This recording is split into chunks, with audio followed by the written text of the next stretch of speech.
Армысыздар канал тыңдармандары, каналға қош келдіңіздер. Бүгін сіздермен жаңа әңгіме «Пойыздағы мазасыз түн».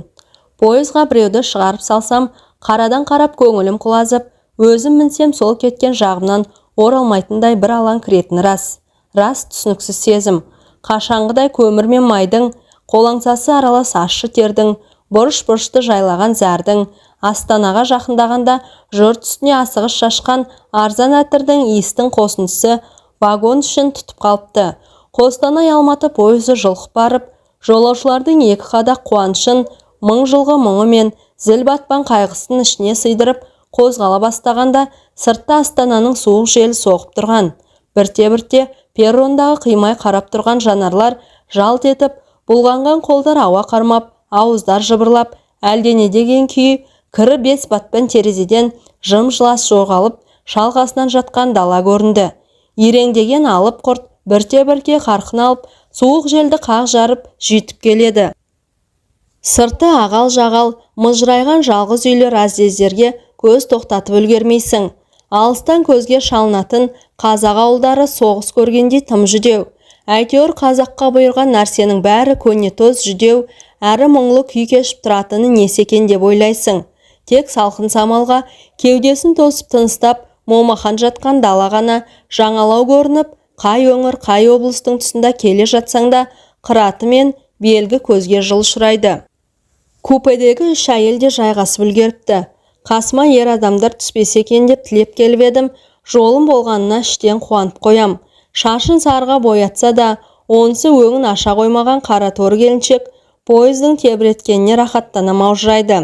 Үстіне сепкен аттардың исі нәзік екен. Өзара күбірлесіп сөйлесіп жатқандарында қасындағы стразды жапсырып әдемлеп, мұқият әрлеген озық тырнақтармен телефонның бетін тауықтың жем шоқығандай тық-тық басқан толық сарысы құрбысы болу керек.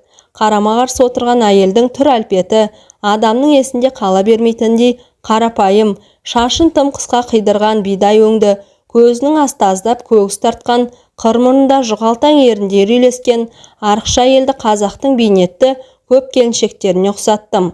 Ол терезеден бірауық көзін аударып, арасында мен жаққа қарағыштап қояды.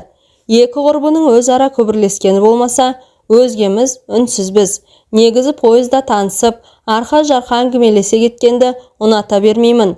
Бәрібір былай шыға бере, ол адамды ұмытып қаласың. Әрі оның қандай адам екенін де білмейсің. Бір көрген адаммен отыра қалып шай ішуде қалай болғанда да өзіңмен өзің болғанға жетпейді. Өзімнен өзі болатын тыныш адамдар ұнайды. Сықпытына қарасаң кәрі шешеммен құрдас көрінетін болтық матрас төменге сырғи береді. Ішіндегі мақтасы түйіртпектелген жастықтал вагонның жел өрт тұрған бұрышын бітеген болдым. Сілкімей-ақ 40 жылғы шаңы ақтарылатын алаша секілді ұсқынсыз қоңыр жамылғыдан пойызға мінген сайын көзім ұшынып, конъюнктивитке айналып кететін ойлап, оны әрірек қысырдым. Адам жас уағында жайлылықта онша мән бермейді. 20-дағы кезінде күй талғау, ұйқысыздық дегенді білдік пе? Шамасы үлкендік кірейін деді ме? Пойызға мінсем, бабын табылмай мазам қашады.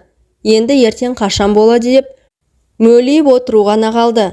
Сағат ертеңгі 10 болмай мінсек те уақыт түске енді тырмысып келеді. Соны Айоканың «Синева небес» деген кітабының біраз жерін оқып тастаған едім.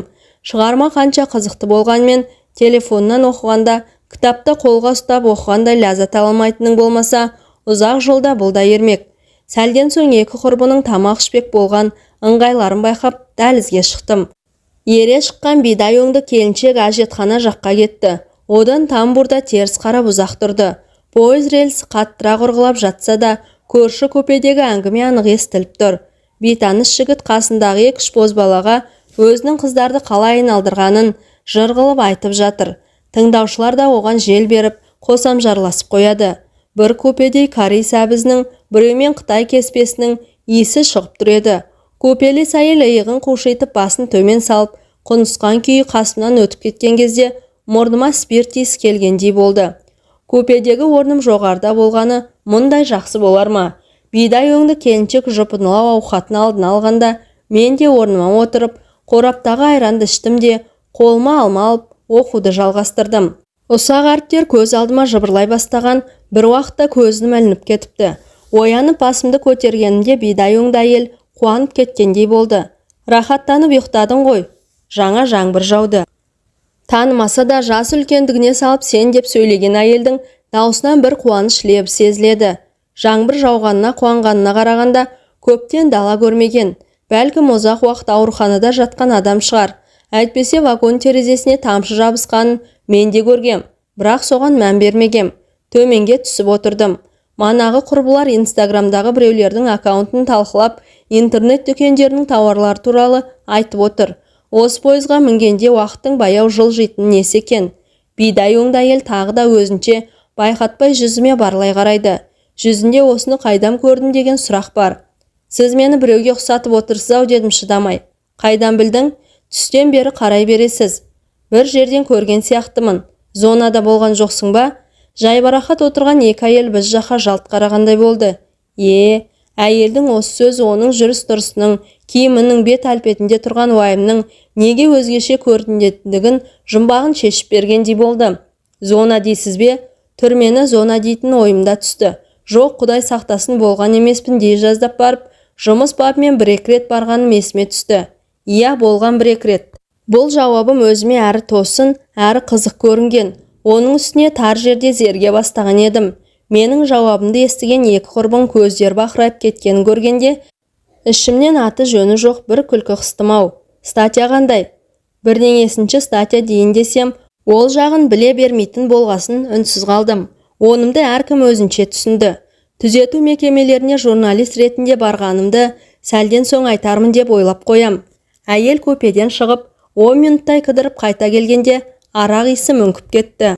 Дүниеде ішкен адамды жек көрем, мас адамнан қорқатыным да бар. Оның үстіне әйел адамның арақ ішкені не сұмдық, өзі зонадан шықса. Ал не істемек екен деп екі құрбыға қарап қоям. Олар ештеңе елемегендей, қасымдағы көршім арақ ішейді деген деп жол серікке барып шағым жасауда ыңғайсыз. Өзі артық ауыз сөйлеп жатқан жоқ, өзімен өзі. Сонда да ішімнен дәл осы көпеге отырғаныма өкіне бастады бір ойым. Мүмкін бұл әйел шынымен де мені біреуге ұқсатқан шығар. Болмаса әңгіме болсын деп жай ғана айта салған шығар. Ал өз сол жақта аспаз не күзетші болып жұмыс істеуі мүмкін ғой десе, бір ойым, әншейінге ізгілік, әділеттілік туралы мақала жазасың. Енді несіне жиырылып отырсың? Өмірде әділетсіздікке тап болған адамдар да болады. Бұл әйелде қателесіп жаза басқан шығар дейді. Телефонымнан көзімді алмаған күйі, көпелесің ұнасын намасын шыдау керек. Ертең таңда Алматыға түсеміз. Бар жоғы 12-13 сағат. Қазір ұйықтаймыз. Сосын оянғанда таң атады аз қалды деп ойлап, өзімді өзім жұбатып отырдым. Сәлден соң көпеден шығып кетіп қайта кірген екі келіншек жиналып жатты. Тоқтайтын станциялар жақындаған шығар деп ойладым. Бізден аулақ кетті деп мырс-мырс күлді. Қысқа шашты әйелдер олар кеткен соң. Неге? Зонада болғанымызды білді ғой. Әйелдің сөзін ұнатпасам да ол екеуінің осы көпеден шығып кеткенше асыққандарын өзімде байқағандай едім. Тап осы бір сәтте көңілсіздік билеген-ай. Біреулердің сенен үркіп, не секем алып кетіп қалған сонша жақсы әсерге бөлемейді. Оның үстіне мына әйелде ұнамай барады. Сонда мына көпеде осы кісімен оңаша қалғаным ба? Үстінен әлде бір иіс шыға ма өзінің? Түрі де бір түрлі, көне тоз. Өзінше мені жақын тартып қоятын қайтерсің? Мен сіз деп сөйлесем де, сен деп. Қайта манағы екеуінің болғаны жақсы еді. Енді келесі станциядан біреулер мінсе екен деп тілеп отырдым. Тап осы сәтте манағы босап қалған орнынан аңқылдап ақтарылып әңгімесін айтып, шайға қанбайтын кәрілеу қазақ кемпірім, болмаса бала көтерген жас отбасын көргім келді. Баласы кішірек болса ойнатар едім. Қайтадан оқып жатқаныма үңілдім. Осы жапондар әңгімеші халық қой деймін. Әйтеуір танымал 6-7 авторын білем. Баурап әкетеді. Кобо Абай деген сөйлеп кеткенде қазақ болып елестейтін айтсаңшы. Ал соны Аяконы психологияны ерекше меңгерген жазушыма дедім. Әйтеуір сендіріп иландырып баяндайды. Өзі өткен ғасырдың басында өмір сүрген жазушы әйел. Осы кезде қасымдағы әйелдің даусы ойымды бөлді. Ештеңе етпейді сіңілім, оңаша қалдық. Өзіміз отырып шай ішпедік пе? Осылай деп мұрнын астынан мырсылдай күлген әйел ортамызды бөліп тұрған үстелдің үстіне бір жартылықты қойды. Мандадан бері кіріп шыққан сайын ұрттап келіп жүрген осы болу керек. Ішіндегісі ортасына түсейін депті. Шеті кертілген шұжығы тағы бар. Бір түрлі сескенейін дедім. Сұрамастан менің кружкамды алып арақ құя бастады. Кешіріңіз, сұрамайсыз ба, мен ішпейтін едім. Қой, қаяқтағын айтасың, зонадан шығып ішпеймін дегеніңе кім сенеді? Бұл сөз мені тіпті басып, жаншып тастағандай болды. Өзімше түзу жүріп тұратын адаммын деп жүргенде, зонадағы адамға ұқсатқаны да, кружкама шөпілдетіп арақ құйғаны ба, жыныма тие бастады. Әй, өзіме де обал жоқ. Не жыным бар еді зонада болдым деп. Мен зонада болғам жоқ. Неге? Жаңа ғана болдым деген жоқпысың? Жай айта салғам, журналистпін, түзету мекемелеріне репортаж жасауға барам. Әйел аузына апарған арағын толғап бір жұртты да, бет аузы жиырылып барып, ернін шүртитіп, езуін сүртіп маған қарап отырып қалды.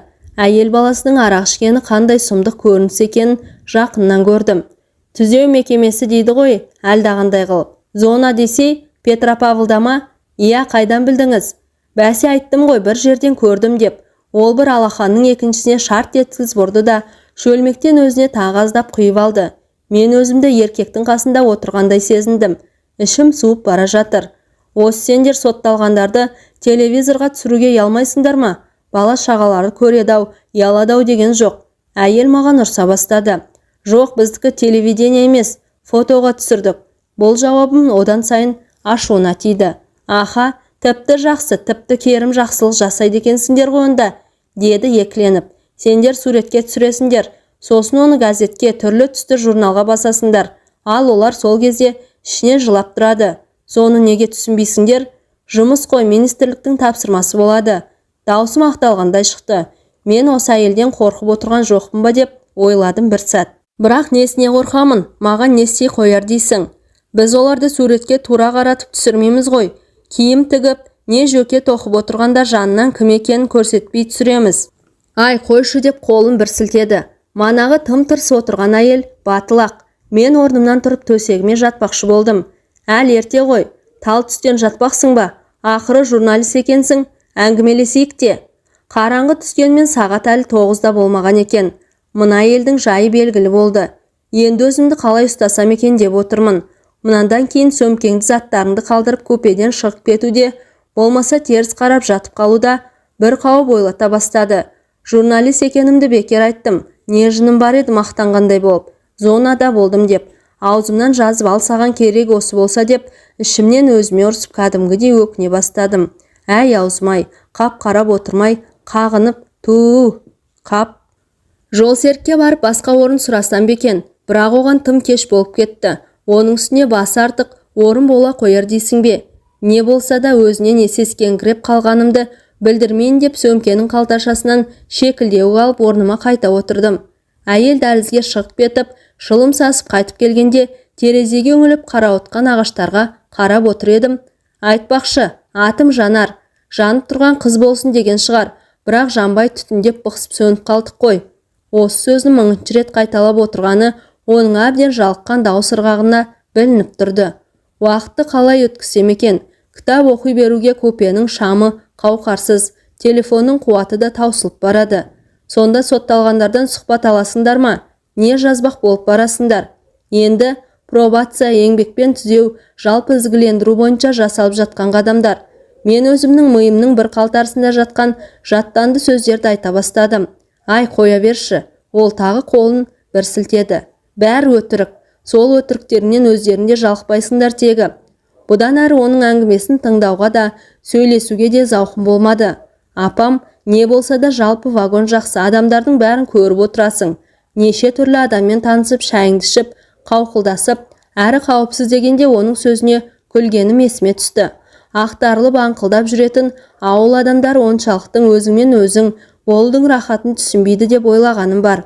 Ал саған оңаша купе керек болса.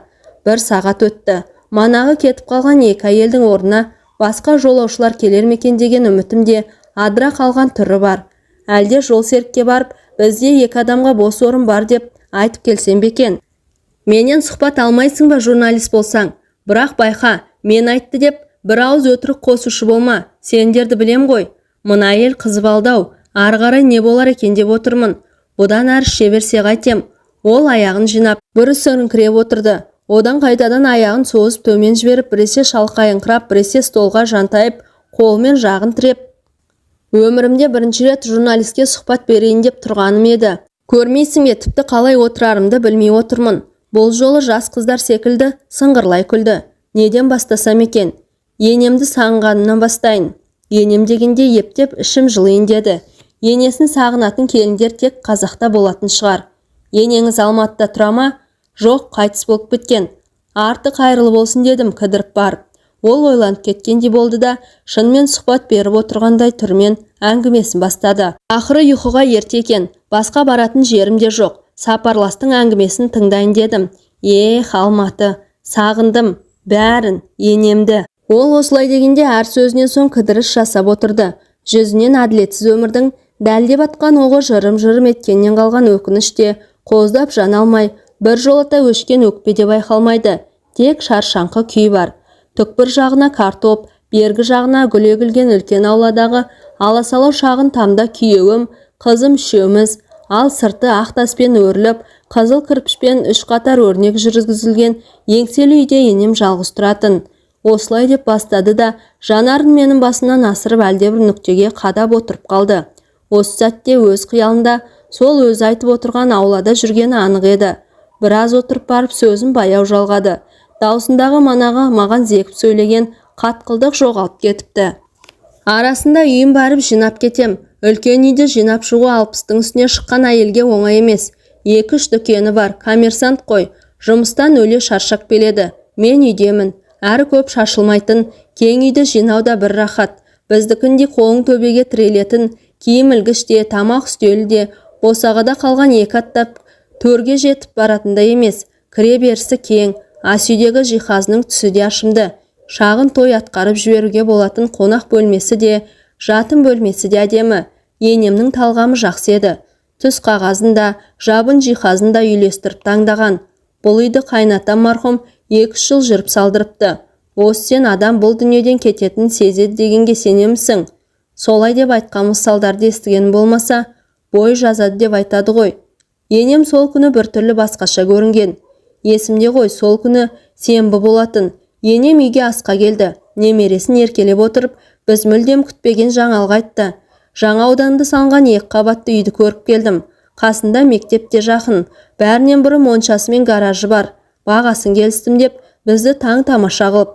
Бағасы қанша екен деді. Олы сорпа сораптап отырып, олы деген менің күйеуім ғой. 200 000 доллардай болады. Мәссаған, ондай ақшаны қайдан аламыз? Мемлекеттік мүлік департаментінің жай маманы болып жұмыс істейтін күйеуім үйдің бағасын естігенде шошып кетті. Тіпті сорпасына шашалып қала жаздады. 2000 жылдардың басында 200 000 доллар деген әйел мойның қолмен сызып ысқырып қойды. Көп ақша еді ғой. Жаңа үй сатып алам деп жинап жүрген ақшам бар еді. Әкең қайтқалда 5 жыл өтті. Қашанғы бөлек-бөлек отырамыз. Бірге тұрайық. Жаңа үй өзіме ұнады. Ертең бәріміз барып көріп келеміз деденем. Маған да бір бөлме бола ма дейді. Біздің қыз қуанып. Қызы туралы айтқан кезде әйелдің бетінде не сағыныш, не өкініш байқалмады. Болады, сенің де бөлмең болады деп қуантып қойды әжесі немересін. Мына үйді сатып алатын адамды табылып тұр. Ол кісі де балалы шағалы. Бір ауладан 200 деп жүрген адам екен. Құдай сатын салайын десе, талай жылғы еңбегім, енді бір жақсы үй шығатын кез келді. Бұлайғы кезде қаталдау, сұстылау көрінетін енем сол күні ерекше көңілдеді. Өзінен өзі мейірімді, көл-көсір болып немересіне еміреніп, ондайын байқамаушы едім рас. Ақтарылып әңгімесін айтып, немересін еркелетіп, түннің бір уағына дейін отырып, ұйқыға кеш жатты. Ертеңіне жексенбі, әншейінде ерте тұратын енем таңертеңгі шайға келмеді. Күйеуім оятуға барып есігінің қоңырауын басып, мамам әлі ұйықтап жатыр. Жұмыстан қатты шаршаған екен деп қайтып келді. Түс болуға таянғанда тағы кетіп еді, бір кезде айқайлаған даусы қатты шықты. Жанардың бет әлпетін бағып отырған күйі бір сұмдықтың болғанын түсіндім. Шекілдеуікті бұлай алып қойдым. Ойбу, жүректен кеткен бейнеңіз? Жоқ.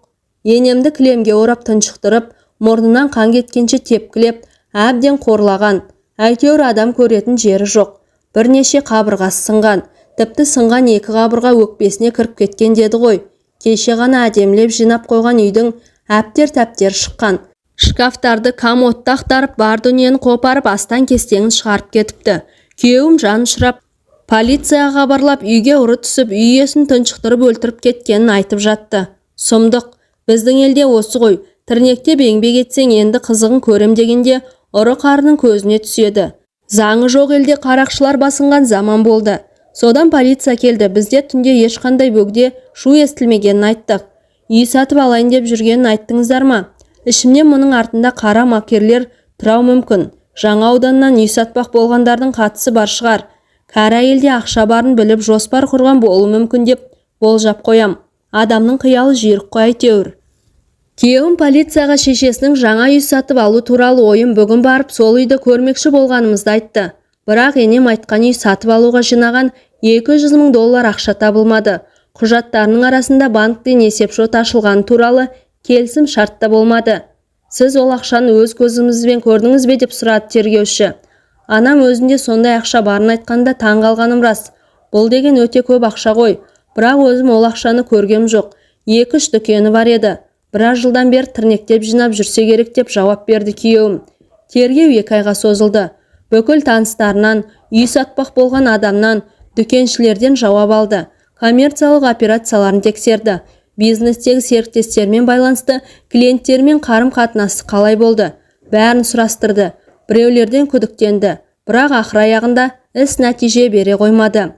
Сөйтіп қашанғыда істі жауып тастады десеңізші. Бізде бұл қалыпты жағдайға айналған. Мен істің солай аяқталғанына күмәнданбаған едім. Ұстады ғой. Ұстады ма? Сауап болған. Полиция жараған екен. Манағыдай емес, көңілім жайланайын деді. Енді жанарды арақ ішеді демесең, сөзі дұрыс, түсінігі бар адамға ұқсаттым. Енемді өлі күйінде тауып алғаннан кейін 2 ай өткенде полиция бізді шақырды. Иә, сіздерді шақырғанда күдікті танисыздар ма деп сұраған шығар деп, әңгімені жалғап өзімше жан бермек болып жатырмын. Әрі қанша дегенмен газеттің адаммын ғой. Оқиғаның соңы не болады екен деген әуестік алып барады. Сөйтіп енеңізді өлтірген адам табылды ма дедім шыдамай. Адам өлтіргендер жазасын алу керек деген ішімнен кіжініп қоям. Жалпы менің әңгіме тыңдағаным сондай. Сырт көзге ұстамды көрінгенмен жүрек ребрентер немесе жан түршігетін әңгіме естісем, байыз таппай кетем. Осы әдетімді қояйыншы десем де қанға сіңген мінезден арылу қиын екен. Жедел тергеушілер ұялы байланыс орталығынан телефон әңгімелерінің мәліметтерін сұратқан. Қайтыс болған адамның жақындарының да телефон нөмірлерінің мәліметтерін түсіріп, пәлен дерегін алды. Телефондардың сөндіріліп тұрса да 12 секунд сайын пелинг жасап тұратын білетін бедің. Мен иығымды қиқаң еткіздім. Пелингтегі мәлімет күдіктінің түнгі сағат 3-те енемнің үйіне келіп жарты сағаттан соң өзі тұратын қалаға кері шыққанын көрсетеді. Және ол кісіге шабуыл жасалып қайтыс болған уақыты да сол кезге сәйкестеніп тұр. Сонда басқа қаладан келіп, жауыз. Тұра тұрш сөзді бөле бермей. Әңгімешім қабағын шытынды. Мен жым болдым. Болды, енді жағаласпаймын дедім. Өзіме ішімнен. Полицияны көрген бойда бейшара бұтына жіберіп қоя жаздапты. Осы кезде вагонда жарық өшті. Манадан бері баяу әндетіп тұрған музыкада тыншыды. Әйелдің әңгімесінен бе, есінете берген ұйқым шайдай ашылып кетті. Екеуміз де қыбырсыз отырмыз. Ал енеңізді өлтірген ұры $200,000 қайтарып берді ме? Жоқ, ақша жоқ. Бәрін түгел жұмсап жіберген ме? Қысқа уақыттың ішінде қалай тез? Ақша ұрда емес деймін. Журналистпін дейсің, өзім дың мұқпайды екенсің. Сонда оралмаған болса ол ақша қайда кетеді? Миым жетер емес. Сол ақшаның қалғаны қайда кеткенін қанша жылдан бері соны ойлаумен келем. Енеңізге шабуыл жасалатын күні тағы біреу ұрлыққа түсуі мүмкін ғой. Киноларда болады, қылмыс жасалған кезде бір мезгілде 2 ұрлық болады, немесе бір адам 2 рет өлтіріп кетеді. Шамасы кешегі үй сатып алу туралы әңгіменді біреу сыртта тұрып естіген болып тұр ғой. Сол кезде терезе ашық тұрған жоқ па? $200,000 да сол алған болып тұр деп білгішсіндім. Жанар есіне балды. Оған менің болжамым түк қызық емес екен көрініп тұр. Ал шынында да үйде ешқандай $200,000 болған емес деді. Бір кезде самарқау үнмен. Қалай? Солай. Журналисей, сенде айран бар еді ғой. Мына күрішкеге құйшы. Мен айран асыр болған күйі ол айранын ішіп тауысқаныма ішімнен оқиғаның желісін болжамақ болғанымен ойыма ештеңе келер емес. Түн ауғанда қарнымды аша бастады. Мана көңіл күйім болмады да үйден ала шыққан тамағымды шығармап едім. Ендігі ашып кеттім екен. Жанға қалып шақсам ба. Бір күні енемнің үйін жинап жатыр едім деп жалғады сөзін ол. Шкафтағы киімдерді шығарып ретімен қатарластыра жинап салдым. Енем көрсе қызар адам емес, бәрін ұқтап киеді. Қымбатын бірақ алады. Одан комодтың тартпаларындағы заттарды да шығарып, ішін сүртіп қайта реттедім. Орнынан қозғап астындағы шаңын да сүрттім. Бір кезде астыңғы жағынан скотчпен жабыстырған бір нәрсеге қолым тірелді. Осы күні скотч деген бір керемет зат болды ғой. Қолданбайтын жерің жоқ. Мына елдің мылжыңын-ай, адам өстіп те әңгіме айтам екен, сағызша созып болды ғой деп отырмын. Әлгі оралған буманың пішіні сабын тәрізді, бірақ жұмсақ. Әуестік белеп ашып қарасам қағазға оралған ақша. Ақша болғанда доллар. Сен өзің доллар дегенді қолыңа ұстап көрдің бе? Жылтырап тұрады екен, иісі де ерекше. Көрдім. Айлықтарыңды доллармен аласыңдар ма? Мына ел мазақтап отырау. Айлықты доллармен алса, мына күркілдеген пойызда нем бар? Мен ақшаны көргенде айқайлап жібере жаздадым. Есалаң болғандай ақша тұрған жерді қайта қарадым. Комодтың сырт жағына қарасаң ештеңе білінбейді екен. Алыс жағына қарасаң қатар тұрған 5 тартпаның 3-ші мен 4-ші тартпасының арасында арнайы орын қалдырылып жасырған болып шықты. Ол әңгімесін кілт үзді де жанында жатқан жастықты желкесіне қойып, аяғын созып жата кетті. Шамасы отыра-отыра белі талған болу керек. Аяқ астынан табылған ақшаның тарихы қанша қызық болса да, мен де шаршап отыр едім. Үнсіз қалғанына қарап, ұйқыға кеткен шығар дедім. Менің де әңгімеден өлген ештемем жоқ. Жатып демалғым дұрыс. Әрі темір тордың ар жағынан оралған адамның сөзіне сенім бар ма? Манадан аузымды ашып тыңдап отырғаным рас па, өтірік пе? Оны кім біледі? Купенің дермантинмен қапталған жұмсақ арқалығына басымды тіреп қалғып бара жатқанымда оның даусынан селк еттім. Сен тергеу гипнозы дегенді білесің бе? Ол не? Өткенде біреулермен осы үшін таласып қалдық.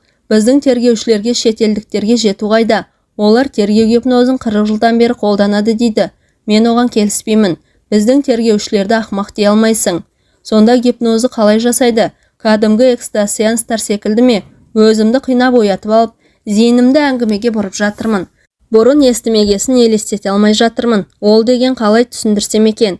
Әншейінде шала шарпы білген тықпала белді ғырқылатын журналистерге менің түсіндіргенім ха-ха-ха. Оның журналистерді мұқатқан сайын соған рахаттанып күлетініне үйренейін дедім. Негізгі тергеушінің алдында отырған күдікті бәрін айтады. Сырым барынша жасырады. Оның жасырып отырған ақпаратын білу үшін жаңа гипноз қолданады екен. Шетелде адам миына энграмма енгізеді дейді. Энграмма әлде басқаша аталама, әйтеуір сол кезде адамның жадындағы жасырын ақпаратты білу оңай. Бірақ бізде тергеушілердің де өз әдістері жетеді. Тұра тұрыңызшы, сіз жаңа доллар туралы айтып жатқан сияқты едіңіз ғой. Тергеушіге қалай кетіп қалдық? Әлде мен қалғып кетіп аңғармай қалдым ба? Тыңдай берсейші, осы күндігі ойласам, бізге жақсы тергеуші тап болыпты. Демек істі тәжірибесі тергеуші қараған ба? Неге міндетті түрде тәжірибелі болу керек? Жай айтам, әдетте маманның тәжірибесін бағалап жатады ғой. Жоқ, ол тергеуші жас жігіт. Енемнің өліміне қатысты істі қараған тергеушінің аты Руслан беді. Ұмытайын деппін. Осылай отырғанда мен Жанардың ешқандай мас еместігін анық аңғара бастадым. Оның ішіп отырғанын көріп отырмын. Бірақ қалай масаймайды? Әлде әйелдің өзін бақылауы соншалықты дамыған ба? Әлде манағы іштей сескенгенім арасында ішімді мұздатқан әлде бір қорқынышымда жоғалып кеткендей, болмаса менің өзіме осының бәрі қалыпты көріне бастады ма? Шаршағаннан басым ауырлай бастады.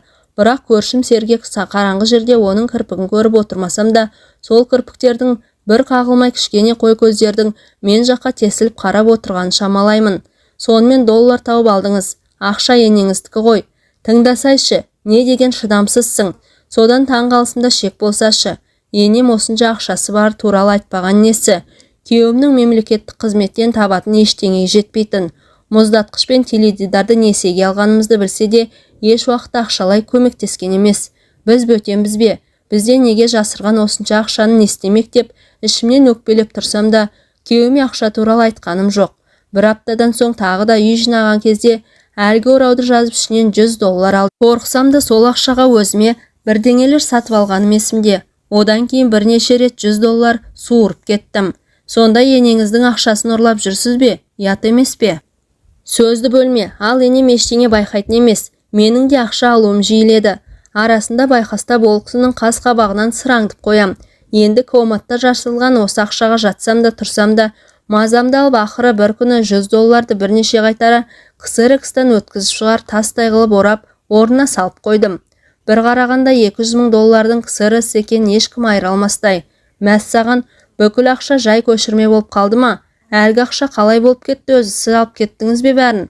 Мен осынау ақылға сыймайтын әңгімеден шатыса бастадым.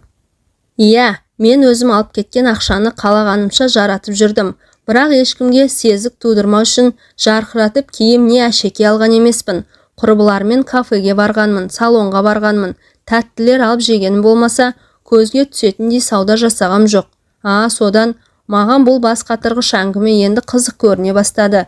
Көзіне тура қарағанда қарашығында бүккен сырыңмен бірге оқып үлгеретін күдіктінің ішкі әлеміне ене алатын тергеушінің аты Руслан беді. Әйел өзінен өз сұрағандай, мен қыбырсыз отырмын, ұйқым да әбден ашылған. Руслан ғой, жас жігіт, дегенмен ол адамды жақсы алдайды. Дұрыс қой, жақсы тергеуші ең бірінші алдай білуі керек. Алдағаны қалай, кімді алдайды? Өзің дымға түсінбейді екенсің, журналистпін деп қоясың. Мысалы бір тергеуші бар, алады да күдіктіні қорқыта бастайды. Оның алдында айыпкер не қорыққанын, өз жасамаған істі мойнына алады да, не арбасы психологиялық қорғанысқа көшеді. Бір жағынан тергеушілерге де оңай емес. Өмірден ала алмай қалған ақысының бәрін өндіріп алғысы келгендей шүйлігіп, қаша мойнына қойып бергенше қант ішіп, ал енді біреуі іш бауырына кіреді, жаны ашыған сияқты болып сөйлеседі, тіпті саған осы тығырықтан шығудың жолдарын ұсынады. Қойшы, оның бәрін неге айтып отырмын мыжып, бәрін алдайды, тіпті тергеуші де алдап түсіреді. Оны қалай деуші еді? Тактика дейді ғой өздері. Білмейтін адамдарға айыптау туралы заңның өзі қорқынышты емес пе? Мысалы, өзі қорқып отырған адамды қылмысын мойындату үшін қылмыстық кодекстің 5 бабы бойынша айып тағу. Осы кезде әйел оқыс күліп жіберді. Қараңғы жердегі күлкі қорқынышты еді. Өз кінәңді мойындасаңыз, іс сотқа жетпейді. Болмаса айыппұлмен немесе шарт түрде бас бостандығынан айырумен шектелуге болады десе, ештеңеден ұстатпаймын деп отырған адам өзіне тағылған айыптың ең жеңілдеуін мойындауы мүмкін. Ары қарай өзін ұстап берген байқамай қалады. Жақсы тергеушілерді жек көрем. Олардың сотқа берген кепілдіктері түкке де тұрмайды. Келіншектің тергеушілер туралы айтқанын ептеп таң қалдырған рас, тіпті кей сөздері көңілге қонатындай. Ондай тосын ойды қанша рет сұхбат алып жүрсем де естімегенімді мойындаймын.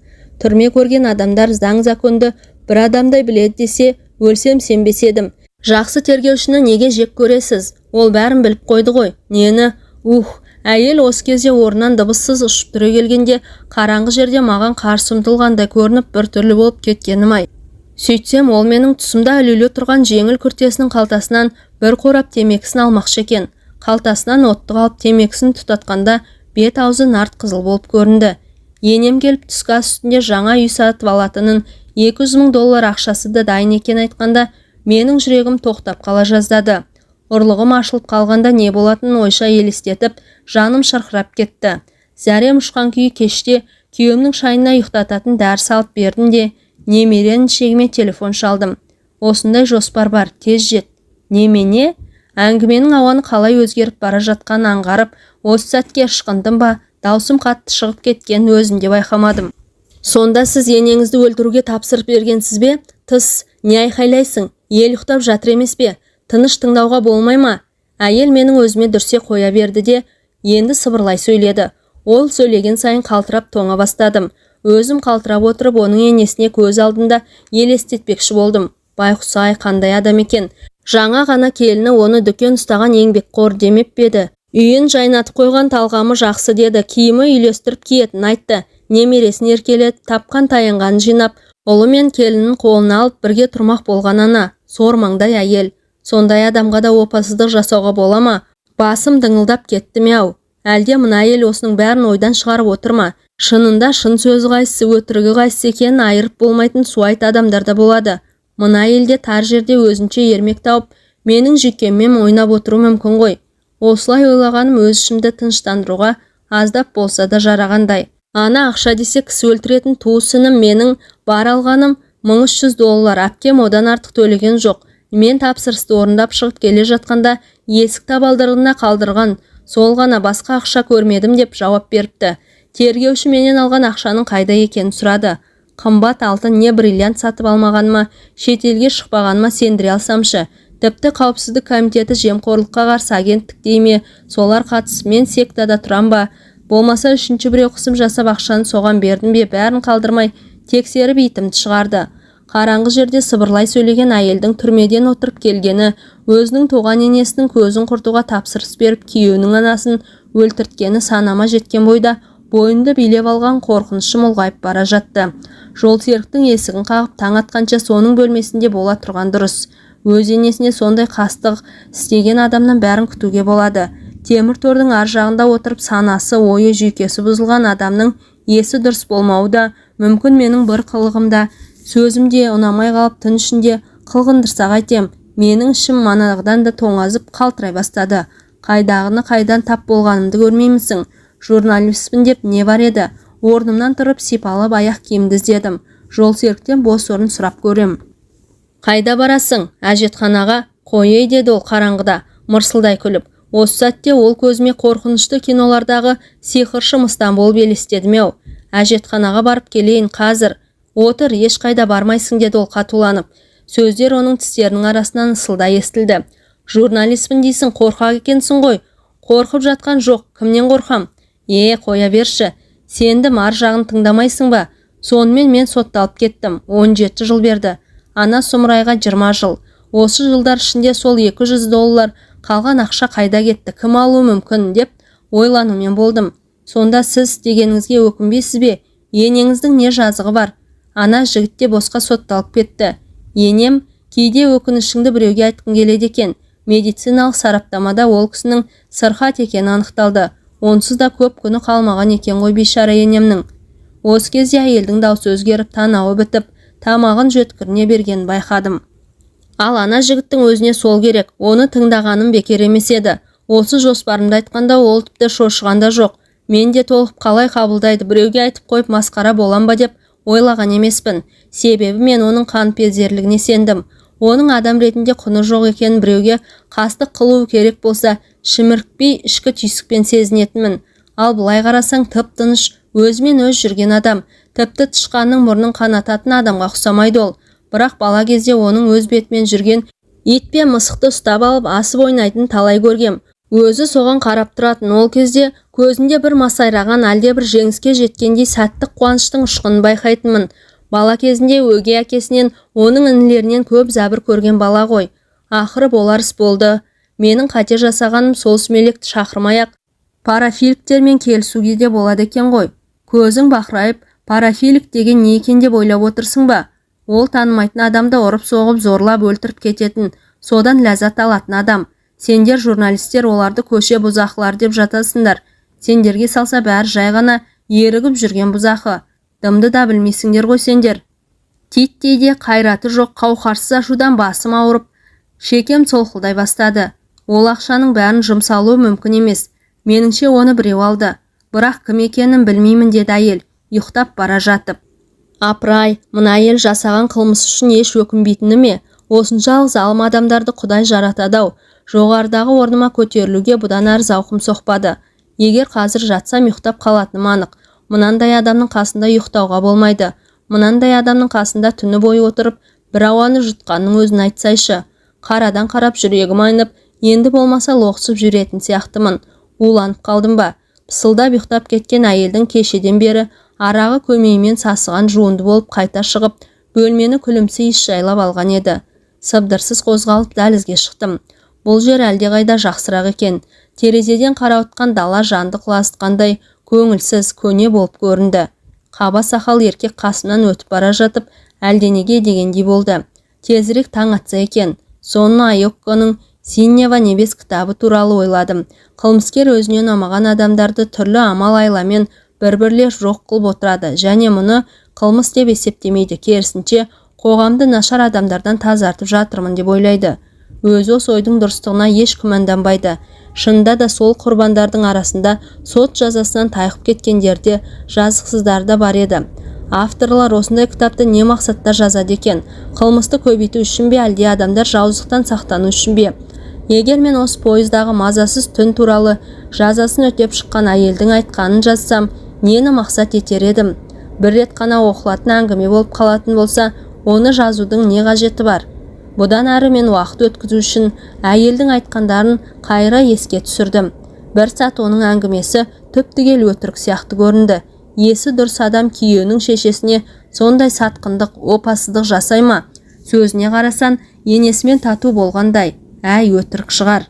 Бірақ көпеге кіргеніне қарап отырғаны, сені бір жерден көрдім деп сендіргені таңғаларлық. Бірнеше жыл бұрын республикадағы бірнеше түзету мекемесіне сапармен барған едік. Біз барғанда Петропавлдағы түзету мекемесінде алтын көз мерекесі өтіп жатқан. Өз үйінде баласының сабағын қарап, күйеуіне шай құйып отыруға тиіс әйелдің түрме сахнасында мәз-мейрам болып ән салып, билегенін көріп жүрегім сазып кеткен. Іс тігіп тапқан айлығын жәбірленуші алдындағы өтемақысын өтеп жатқан әйелдердің арасында мас күйде қызына ерегісіп, туған жиенін отқа салып өртеп жіберген кемпір де болған. Мойнына ақша мініп, сол ақшадан пайда көрмей өз сөздер жазасын өтеп жатқандар да мас болып сабайтын күйеуіне 20 жыл шыдап келіп, ең соңында ашу үстінде оны өлтіріп алған әйелдің бірнешеуімен сөйлесуге рұқсат берілген. Олардың көзіндегі еш уақытта айықпас өкінішті көріп, қылмыскер болса да тезірек босап шығып, балаларымен қауышса екен дейсің. Бірақ солардың арасында бидай өңді, көзінің асты көгіс тартқан осы әйелді көрген, көрмегенім есімде қалмапты. Мұндай адамдардың есте қалмағаны да жақсы. Таң бозара бастағанда жолсеріктің орнының бергі жағындағы көпе ашылып, әуелі қампайып қарын көрініп, артынша жалтыраған бас шықты. Ер адам күркілдеп жөтеле береді. Әдетте мұрның құрт жегендер ерте тұрады ғой. Тәлтіректеп басып, тамбурға беттеген оның ізінен шылымның иісі келіп жатты. Енді бірер сағатта Алматыға да жетеміз деп қуандым. Пойыз рельсті ұрғылаған сайын жүрегім де қаттырақ соғатын секілді. Әңгіменің соңы. Әңгіме авторы Жадыра Шамұратова. Әңгіме ұнаса, лайк басып пікір қалдыруды ұмытпаңыздар.